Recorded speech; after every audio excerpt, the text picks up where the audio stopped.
Hey y'all! It's entry number 75 of this off-season series where we discuss a different player's fantasy value each day as a group.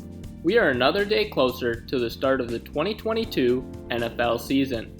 Each day we'll drop a name, go through some positives and some concerns of their fantasy profile, and then I'll give my personal opinion at the end.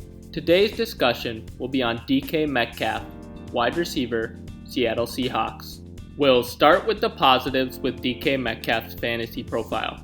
Fantasy finishes thus far. DK Metcalf has finished as a top 15 fantasy wide receiver in all formats in each of the last two seasons. In the 2020 season, DK Metcalf finished as the WR5 in standard, with 188.3 total fantasy points and 11.8 fantasy points per game. The WR7 in half PPR formats, with 229.8 total fantasy points and 14.4 fantasy points per game, and the WR7 in full PPR formats, with 271.3 total fantasy points and 17.0 fantasy points per game according to Fantasy Pros. And in the 2021 season, DK Metcalf finished as the WR10 in standard, with 169.3 total fantasy points and 10.0 fantasy points per game. The WR12 in half PPR formats with 206.8 total fantasy points and 12.2 fantasy points per game, and the WR14 in full PPR formats with 244.3 total fantasy points and 14.4 fantasy points per game according to Fantasy Pros. He's already shown that he's capable of performing at a high level, which makes it easier to consider investing in him in your fantasy leagues for 2022. The next thing I really like about DK Metcalf's fantasy profile is his athleticism and the fact that he's in his physical prime. DK Metcalf is so athletically gifted that he makes fellow athletic NFL players look like the average Joe you see at the YMCA. He stands at 6'3", weighs 228 pounds, and runs a 4.33 40-yard dash, which is in the 98th percentile, and has one of the best speed scores, burst scores, and catch radiuses in the NFL according to Player Profiler. Being an athletic beast in his physical prime at 24 years old gives Metcalf a high potential ceiling if the situation around him can be somewhat decent. The last thing I like about DK Metcalf's fantasy profile is his air yards and the fact that he left some meat on the bone in 2021. DK Metcalf has seen a ton of air yards in each of the last 2 years, with 1,783 air yards in 2020, the second most among wide receivers, and 1,605 air yards in 2021, the sixth most among wide receivers according to Player Profiler. In addition, he had 840 unrealized air yards, the sixth most among wide receivers, and 940 unrealized air yards in 2021, the most among wide receivers according to Player Profiler, which suggests that there is plenty of room for growth. Moving on to some of the concerns with DK Metcalf's fantasy profile. Quarterback downgrade. It cannot be understated the difference between Russell Wilson throwing DK Metcalf the ball and Geno Smith or Drew Lock throwing Metcalf the ball for a full season.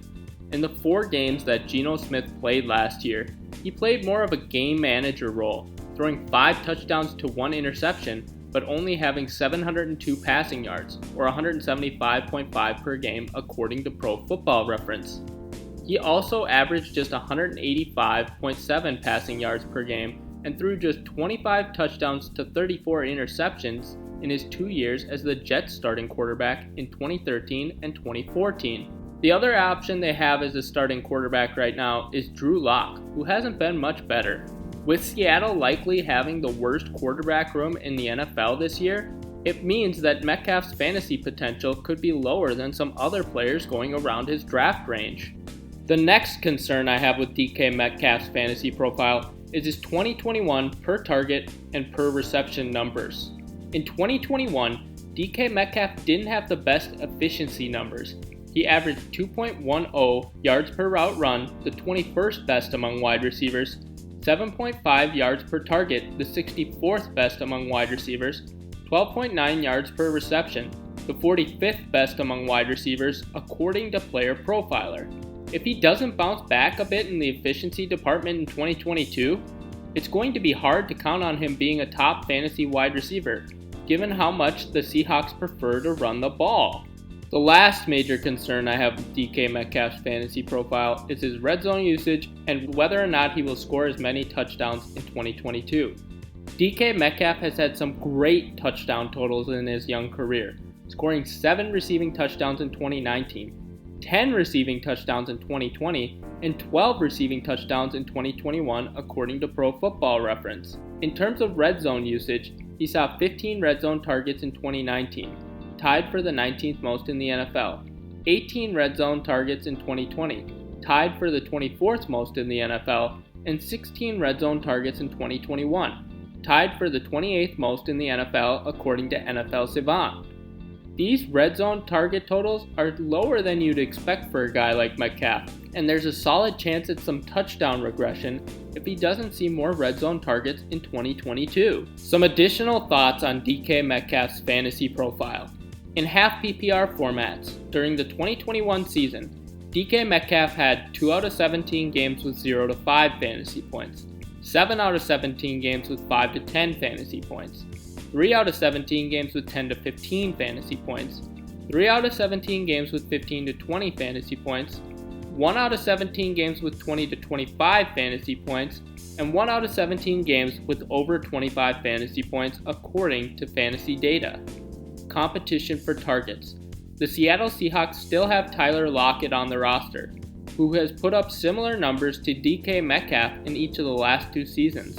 DK Metcalf ranks 6th among wide receivers in target share, with 27.3%, 20th among wide receivers in wide receiver target share, with 41.7%, and 8th in targets per route, with 27.9% according to an article on fantasy data by Scott Rainier.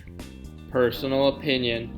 DK Metcalf is currently going off the board as WR18 about pick 52 overall on ESPN and WR21 about pick 54 overall on Yahoo. I get the QB downgrade, but Metcalf seems like a great buy at this price. I'm more scared for Tyler Lockett with the QB change than Metcalf. This is a guy that was going in the late 2nd round just last year. He's a good value at his 4th or 5th round draft cost, given that he's still young and in his physical prime. For each of these entries, we will highlight a charitable cause or organization. DK Metcalf's My Cause My Cleats was for Prison Fellowship. Here's a link to that organization below. And that's it for today's entry. If you enjoyed this entry, be sure to like and subscribe.